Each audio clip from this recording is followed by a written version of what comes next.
Chipped ham and football. That's what Pittsburgh does. What's up, everybody? Welcome back to another episode. Going to be joined today by Eric Eager of SumerSports. He's really one of the best football analytics gurus going right now. So it's going to be fun to have him on to talk Steelers free agency. As always, show is brought to you by Pella. There's no better place to get new windows and doors installed in your home than Pella. They can help you save on your energy costs year round. Schedule a free in-home consultation with your local Pella windows and doors to find the right product for your home and budget.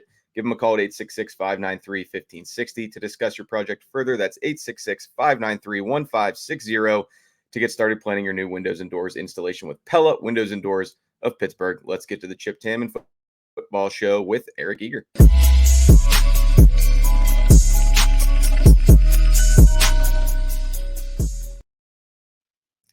Alrighty, Eric. Well, thanks so much for coming on with me. We always try to have different national voices and people on this show, and just for fun, you are following. Last week we had Troy Polamalu on, so I knew he would be a tough act to follow.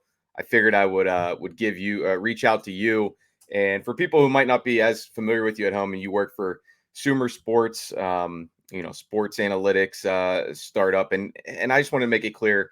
You're not just some random guy. You guys work with a lot of NFL front offices. You're well respected around the league by players, executives. Surely some coaches respect what you do, I would think, right, Eric? Yeah, I can't believe, not only can I not follow up the great playing career that Troy had, but the hair as well. I fall short in two different categories from your last guest. That's awesome. That's why I wear a hat. So, but we've had some analytics folks on before. Aaron Schatz has been on the program. Andy Benoit from the 33rd team. So, really want to get into it with you, especially from a sports a football team building roster construction perspective for sure. With it being free agency, and I know you host the SumerSports podcast with former Falcons GM Thomas Dimitroff, who's the CEO of SumerSports. So you're very plugged into that world. And as I was just telling you off air, I didn't think I was having you on for anything newsy, but then right around 2:00, the Steelers go out and, after waiting on the side of the pool for a while in free agency, they make a big splash, bringing in Patrick Queen, inside linebacker from their bitter rival Ravens. Any thoughts off the top on Queen? And it looks like the numbers for him are going to be 3 years for $41 million. Most that the Steelers have given out, but seems like it's a pretty decent bargain considering what a lot of people were projecting for Queen. Yeah, it's funny. A few months ago, I was at Tulane for the sports contract negotiation competition, and he was one of the mock cases, and he got quite a bit more in his contract in that competition than he got in real life. And I even think back, you think about when the Steelers, the last time they signed a free agent linebacker, and Mark Barron, the former St. Louis Rams, Tampa Bay Buccaneers safety, a top 10 pick, much like Queen, who was a first rounder. Mark Barron went for $9 million a year back in 2017, 2018 or so. 19, yeah, that was my first year on the Steelers beat. Yeah. And so not all that, fairly long time ago, and the linebacker market is only budged, even though the salary cap has gone up a decent amount, especially this year. Notice Queen not only didn't get as many years, it was a 5-year, $45 million deal, if I remember, for Barron, but APY had only went from 9 to 13 or so, 13 and a half or so. And so that, I think, is a pretty good reflection of not only kind of what people believed about Queen in the open market, but also kind of where the linebacker market is now, right? When you look at premium positions versus non-premium positions, the positions that are getting the most love in this period are linebackers, running backs, guards, centers, safeties. They're the positions that are available in free agency. If you want to go out and get, now I know the Steelers were able to get one, quarterback, wide receiver, left tackle, defensive, edge player, like a true actual defensive end that can, or outside linebacker that can rush the passer, corner, it's going to be tough. You got to get those guys in the first, you got to get your Joey Porter Jr.'s early in the draft. You got to get your quarterbacks, the Kenny Pickett's early in the draft. This is the time of the year where you can get your linebackers, you can get your guards, you can get your centers. And Queen represents that. He's a former first-round pick who had his struggles, and then they brought in a guy like Roquan Smith to kind of help him out, and Queen was able to shine. And I think the question, if you're a Steelers fan for Queen, is comes in. There's still good playmakers on that defense, obviously with Watt and Fitzpatrick and so forth. Can he thrive in a linebacker group where he's going to have to be the top guy now? And, that's an inside linebacker group. I know Highsmith and Watt are very good themselves on the outside, but in an inside linebacker group where he's going to have to be the everything everywhere all at once guy. He struggled in that role in Baltimore. Can he emerge? He's still a young guy, quite a bit younger than a lot of guys who open up their second contract. Yeah, and the Steelers have been trying to fill that hole really since Ryan Shazier, unforeseen. Nobody could have, imagined how that was going to play out. But yeah, you mentioned Barron. I think the Steelers spent a lot that year in free agency. I think he was a little more affordable. They spent a lot on Steven Nelson that offseason at cornerback, and I think this is now the most they'll have spent on a first wave free agent. But, not just Barron, it was Joe Schobert cycled in here. They made a trade for Avery Williamson. Miles Jack. Anytime you list off Steelers linebackers, you forget one. They drafted and missed on Devin Bush. So now they do circle back to Queen, who he'll probably be playing next to Elandon Roberts unless Cole Holcomb can make a recovery. But that was a good find last year in free agency by Omar Khan. More of the bargains that he went for with Holcomb, Roberts, and eventually Quan Alexander during training camp. This, though, Eric, correct me if I'm wrong, I feel like this is a direct ripple effect already of the Steelers knowing we don't have to pay Russell Wilson and, by extension, Kenny Pickett much of anything. We can go get out of our comfort zone a little bit as we build the rest of this roster around us because we might have the cheapest quarterback room in the entire NFL.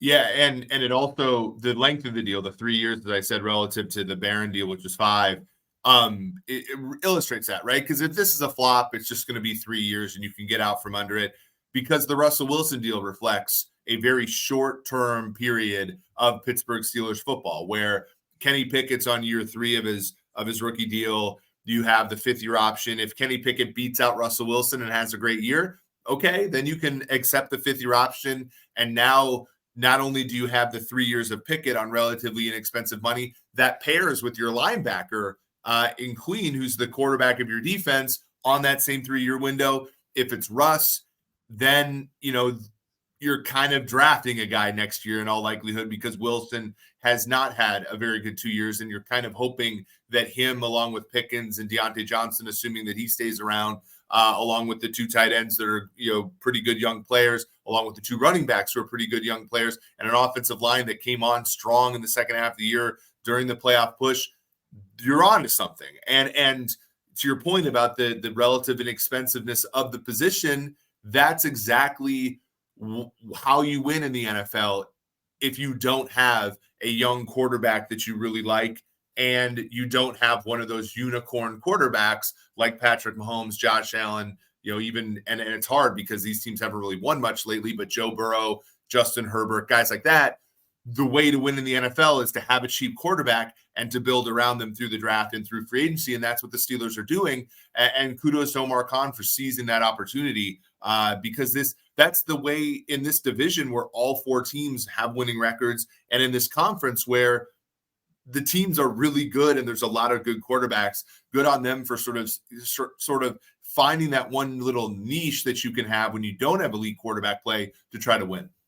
One of my favorite NFL analytics follows, he's right here from Carnegie Mellon, Ron Yurko on Twitter, I think, was comparing the Steelers to they're almost taking a Moneyball approach, which is not really what we've seen necessarily from them in the past when they were obligated to keep paying Ben Roethlisberger more and more when he was their franchise quarterback. What was, Eric, the reaction either from you or other people in the NFL communities who study this stuff by the Steelers being the team to land this unique opportunity in Russell Wilson with the Broncos paying the freight and them kind of swooping in here with a, numbers wise, no risk, basically, possibly high reward move. Personality dynamics, that's a whole other issue. But just from an analytical perspective, how was that kind of received as a move by Omar Khan and company here? Well, it's so funny because, I live in Atlanta. I grew up in Minnesota. So you can imagine the Kirk Cousins, discussion, right? Where Kirk Cousins is emblematic of the quarterback position, where a lot of times it doesn't matter how good the player is.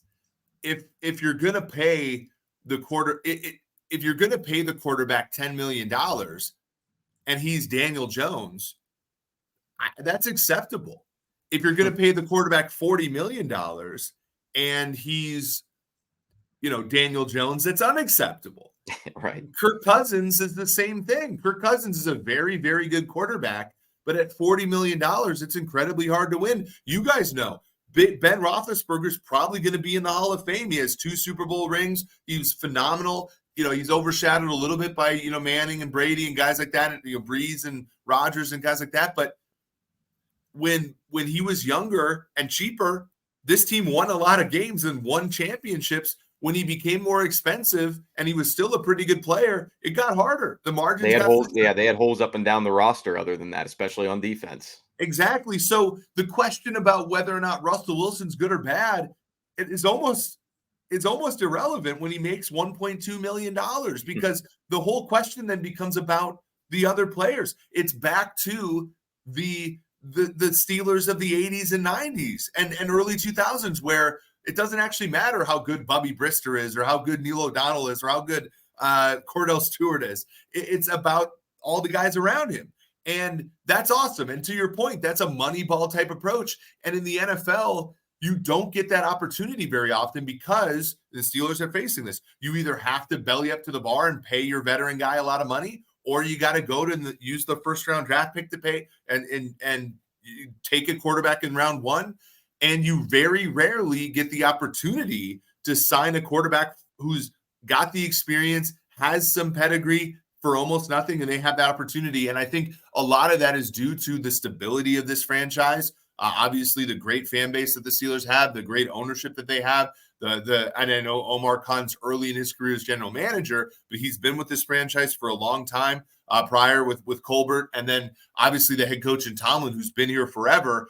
I think all of those things work to the advantage of the Steelers in being able to court Russ here. Now, the question I think that they have to answer is, Arthur Smith has done a really good job with guys like Ryan Tannehill, who have the mobility that a guy like Russ has.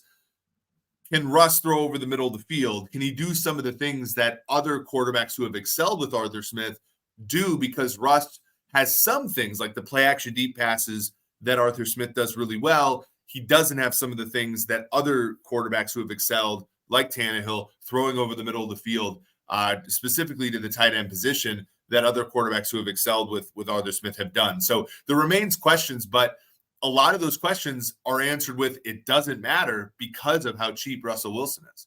Right. It is one of those deals where, hey, if it's a disaster, either between the lines or in the locker room for whatever reason with him, Kenny Pickett's still here. I can't imagine he's too thrilled with the situation. Perhaps he understands it. Perhaps this will galvanize him to a degree to come back better than ever in year 3. You mentioned being down there in Atlanta. He was one of the quarterbacks in that 2022 draft class who I think the Falcons were doing their due diligence on, were linked to at times. They ended up going a different way with Desmond Ridder. What is your vantage point of Pickett? And one thing that always gets cited by his detractors is, I think it's 13 career touchdowns to 13 picks. If you go by passing touchdowns, he's one of the worst quarterbacks in NFL history who started any meaningful time. But is that still an instructive stat or metric to use in modern day NFL when you can score so many different ways? And I guess my question is, are there better ways to evaluate quarterbacks? Not saying that Kenny Pickett would grade out better, but the simple passing touchdown column, interception column, are there better ways to do it at this point, Eric? Oh, absolutely. And I found it's funny, you build metrics, and I was at Pro Football Focus for 7 years, and then I moved over to Sumer last fall. And so during the course of last fall, I was rebuilding a lot of metrics because, you're not able to take a lot with you. And what's really funny is in the second half of 2022, I noticed that the Steelers offense had done pretty well, especially after you adjust for opponent, after you adjust for weather, which is something that a lot of people don't do all that well. Kenny Pickett had a pretty impressive second half of the 2022 season. And I sort of liken him, and I know it's easy to do this because of the gloves, and I swear it's not because of that, but he's very Teddy Bridgewater-like. And when I think about Teddy Bridgewater, I think about a guy like Jim McMahon, who is a guy who won a Super Bowl with the Bears in 1985, who won a lot of games. He had a 26 game winning streak for the Bears in the 80s. And of course, Jim McMahon's not a Hall of Fame quarterback. He wasn't a guy that was ever a starter for all that long in the NFL, but won football games because he controlled the pace of the game. He didn't put the ball in harm's way all that much.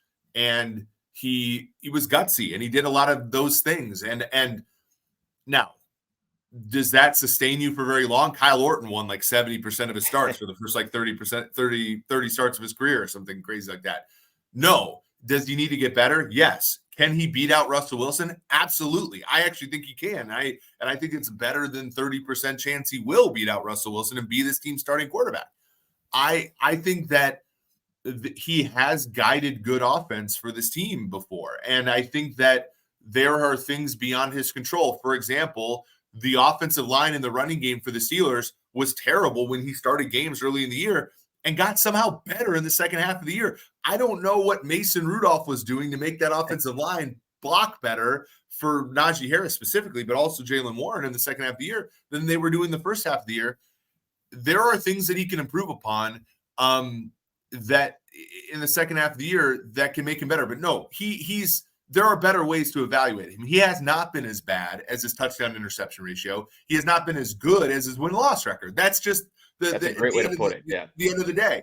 And so I think that he has to improve fundamentally for this team to want to buy into him. I think he's more than good enough to win real football games in this conference on a rookie contract. He's not good enough right now to give the Daniel Jones contract to. So that's kind of where you're sitting.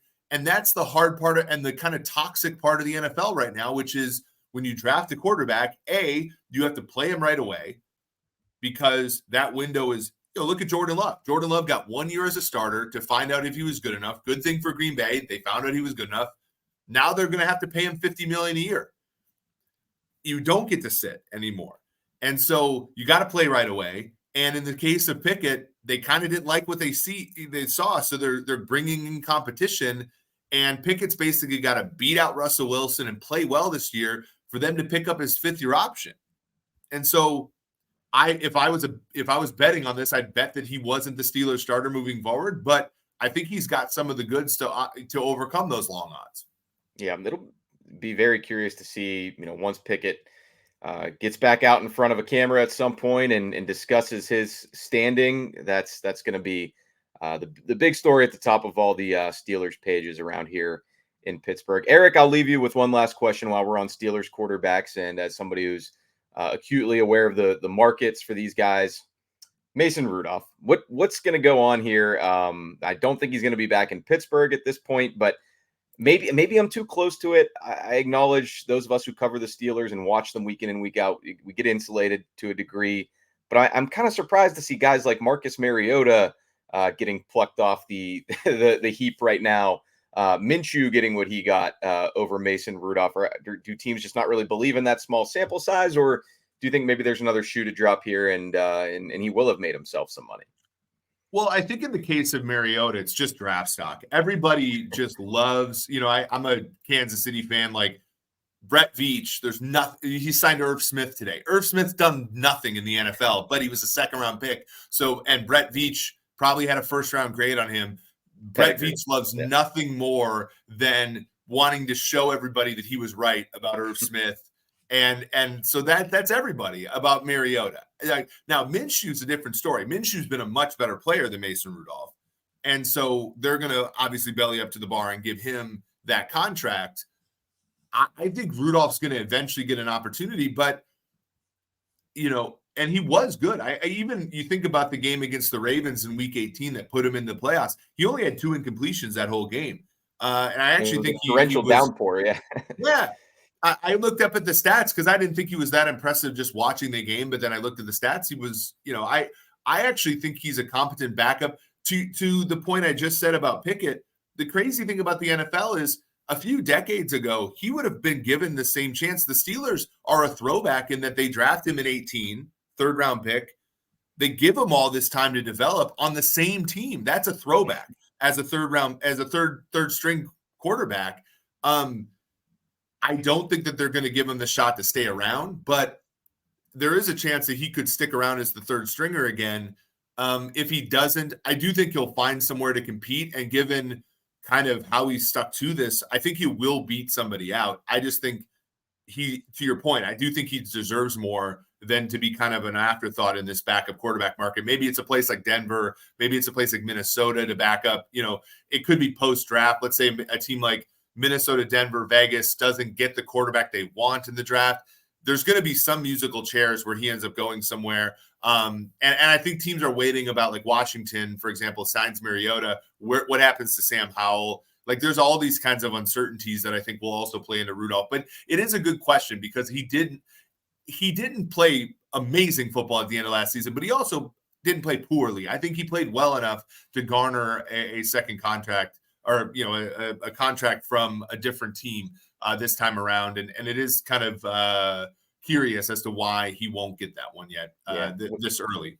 Wasn't full on Matt Flynn, but it was in the same ballpark with the way he helped save the Steelers season. So, well, hey, Eric, I know there's so much going on right now with free agency. I won't take up any more of your time. Who knows what deals are getting done by the time we're done here. I'll just sign off by letting you tell people where they can find you and anything you want to promote or plug from Sumer. Go for it. Well, absolutely. Thank you, Brian. SumerSports.com, at SumerSports on Twitter. And then finally, the Sumer Sports Show on YouTube, as well as Apple Podcasts, anywhere you get your show. But on Friday nights, myself and, as you said, the CEO of Sumer Sports and former Falcons GM Thomas Smitroff, we host the Sumer Sports 2024 Draft Show on SiriusXM NFL Radio, channel 88. So we are going to go through draft prospects every single week of the offseason. So that should be a lot of fun. We're really excited about being able to do that this year. Awesome. Well, thanks again for Eric Eager. I'm Brian Batko. Thanks, as always, for checking us out here on the Post-Gazette Podcast Network. We will talk to you guys next time.